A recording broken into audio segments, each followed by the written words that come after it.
दोस्तों, रामायण से सीखें 5 सबसे बड़ी बातें। जिस पर हमारा हक ना हो और उसे लेने का मन हो, तब महाभारत की शुरुआत होती है। जिस पर हमारा हक हो और उसे छोड़ देने का मन हो, तब रामायण की शुरुआत होती है। नमस्कार दोस्तों, हमारे मोटिवेशन आर के ब्लॉग चैनल में आप सभी का बहुत बहुत स्वागत है।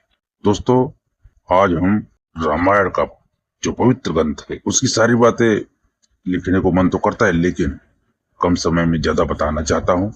रामायण से हम जिंदगी जीने की कला भी सीख सकते हैं, लाइफ मैनेजमेंट भी सीख सकते हैं। आज बात करेंगे रामायण के 5 प्रमुख पात्रों को, जिनसे आप और हम काफी कुछ सीख सकते हैं, जिससे हमारी जिंदगी की जितनी मुसीबतें हैं सब की सब आसान हो जाएंगी। आइए अब बात करते हैं। नंबर 1, सबसे पहले हम सीखेंगे राजा दशरथ से। राजा दशरथ की दाढ़ी में जब सफेद बाल आया, तभी उन्होंने डिसीजन लिया कि उन्हें अपने बड़े बेटे प्रभु श्री राम को अयोध्या का उत्तराधिकारी घोषित करना। वह समय आ चुका है, सही समय पर सही फैसला उन्होंने ले लिया।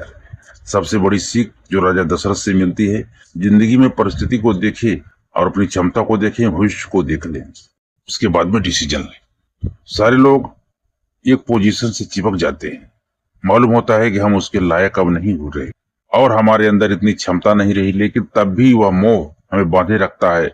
हम वह सत्ता नहीं छोड़ना चाहते हैं, वह कुर्सी नहीं छोड़ना चाहते। जिंदगी में सबसे जरूरी है अपनी क्षमता के अनुसार अपने फ्यूचर को लेकर के सबसे बड़ा डिसीजन लेना। नंबर 2, रामायण के सबसे मुख्य किरदार, सबसे मुख्य पात्र प्रभु श्री राम से क्या सीखे हैं हम?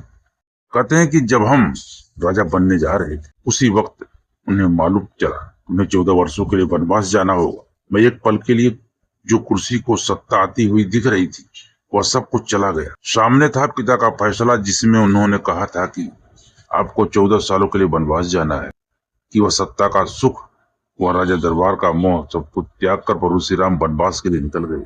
यह रामायण की सबसे प्रमुख घटना है, जिसकी वजह से यह पूरी रामायण जो है आपके और हमारे सामने है। लेकिन यह सबसे बड़ी घटना सबसे बड़ी बात सिखाती है, परिस्थिति चाहे जो आ जाए जिंदगी में, चाहे जो सिचुएशन बन जाए, दोस्तों कभी भी अपने कर्तव्यों से पीछे नहीं हटना चाहिए।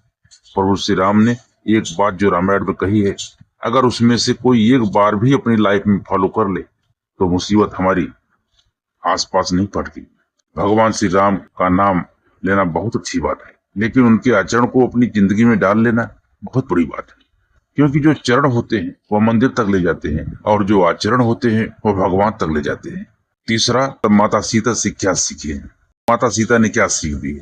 जब दासी मंत्रा ने कैकेयी को भड़काया और जा करके कहा कि राम को वनवास के लिए भेज दीजिए, तब कहीं भी माता सीता का नाम नहीं था। सीता को भेज दीजिए ऐसा कहीं नहीं था, लेकिन माता सीता ने कहा प्रभु श्री राम के साथ वनवास में जाना चाहती है, भगवान के लिए प्रस्थान करने के लिए तैयार है। उन्हें बहुत समझाया गया, परिवार के सदस्य ने बार बार कहा कि आप मत जाइए, यहाँ तक प्रभु श्री राम ने कहा कि आप मत जाइए, आप यहीं रह करके माता पिता की सेवा कीजिए। लेकिन माता सीता ने कहा मेरा पहला कर्तव्य आपके प्रति है, मैं आपके साथ में वनवास जरूर जाऊंगी। माता सीता से क्या सीख मिलती है दोस्तों? जिंदगी में जब परिस्थिति विपरीत हो जाए तो सबसे पहले तो मान लीजिए कि यही नियति का निर्णय है, और दूसरी सबसे बड़ी बात, अपनी निष्ठा में कमी मत आने दीजिए। जहाँ रानी बनने जा रही थी, अचानक से वनवास आ गया, घबराइए नहीं, अपने प्यार को और बढ़ाया और अपनी निष्ठा को बढ़ाया। आज हम सभी उन्हें माता सीता के रूप में पूजते हैं। जीवन में हमेशा याद रखना, आपके निष्ठा में, समर्पण में कभी भी कमी नहीं आनी चाहिए। अगर सिचुएशन बदल भी जाए तब भी अपनों के लिए वही अपनापन बरकरार रखें। लर्निंग नंबर 4 दोस्तों, बात करेंगे रामायण की उस किरदार की जिसने प्रभु श्री राम को बहुत लगाव था, बहुत प्यार करते थे अपने छोटे भाई भरत से, जिनके बारे में मिसाल दी जाती है।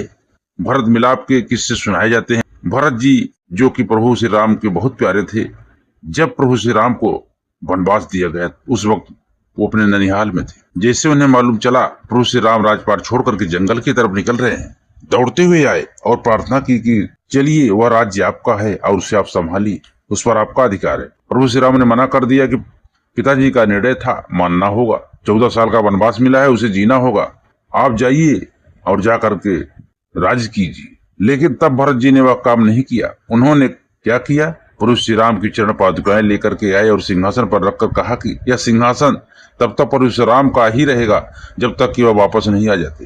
प्रभु श्री राम से कहा कि आपके चरण पादुकाएं अयोध्या में राज करेंगे, भरत जी के बारे में कहा जाता है कि जब तक वनवास से प्रभु श्री राम वापस नहीं आए थे तब तक वह नगर से दूर रहे, जंगल में कुटिया बना करके बिल्कुल उसी तरीके से वनवास लिया जो कि उनके भैया राम जी जी रहे थे। सबसे बड़ी सीख, सबसे बड़ी चीज, सबसे बड़ी बात जो सिखाते हैं भरत जी वह यह है कि जिस चीज पर आपका नैतिक अधिकार नहीं है, कि जिस तरह का अधिकार नहीं है, उस पर अपना अधिकार मत जमाइए, और जिस पर किसी का अधिकार है उसे पूरी रिस्पेक्ट दीजिए।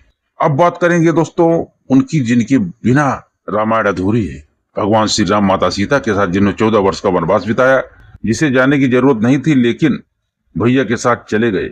भैया ने हमेशा भरत जी को अपना प्यारा भाई कहा, उन्हीं को सारा राजपाट दिया, लेकिन उन्होंने कभी बुरा नहीं माना।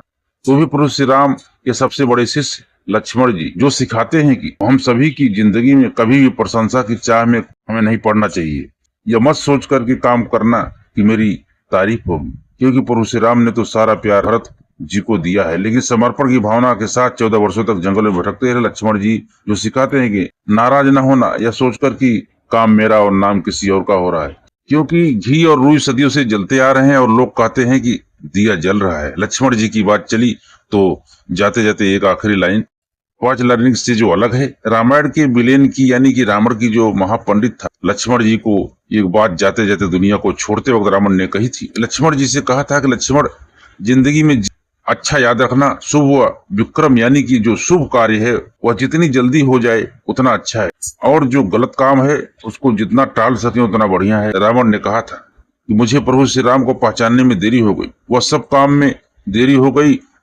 उनकी शरण में आने में देरी हो गई, इसीलिए अब बिना उनकी शरण में जाए या दुनिया छोड़ करके जा रहा हूँ। बड़ा अच्छा होता अगर मैंने पहचान लेता, उनकी शरण में चला जाता, मेरी भी नैया पार लग जाती। दोस्तों भगवान के यहाँ पर चतुराई नहीं चलती है, वहाँ सिर्फ भोलापन चलता है। याद रखिए, जिनके कपट दम्भ नहीं, माया तिनकी हृदय बसंग रघुराया। तो दोस्तों आज की वीडियो आपको कैसी लगी? यदि जानकारी सही लगी हो दोस्तों तो एक लाइक जरूर करें, चैनल नए हैं चैनल को सब्सक्राइब करें, बेल आइकन को जरूर प्रेस करें। तो मिलते हैं दोस्तों अगले वीडियो में। जय श्री कृष्ण मित्रों, जय श्री राम।